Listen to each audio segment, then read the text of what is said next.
চাকরি সহজ, তাই না? মামার বাড়ির আবদার চাকরি, কথা আছে না? দেখো ভাই, চাকরি করার জন্য আইছে না।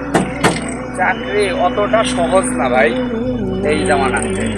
বিসিডি আসলে পরে বুঝতে পারবা গার্মেন্টসে কাকে বলে এবং কত প্রকার এবং কি কি। ফালতু বাপের হোটেলে বুঝো কম, আইসা দেখো বাস্তব জীবন কত কঠিন। বুঝো না ব্যাপারটা? আমার বাড়ির আবদার মানে জামার ভাত খাইলে খাইলাম, না খাইলে গার্মেন্টসে যা চাকরি করলাম, এরকম কথা বলে না মানুষজন।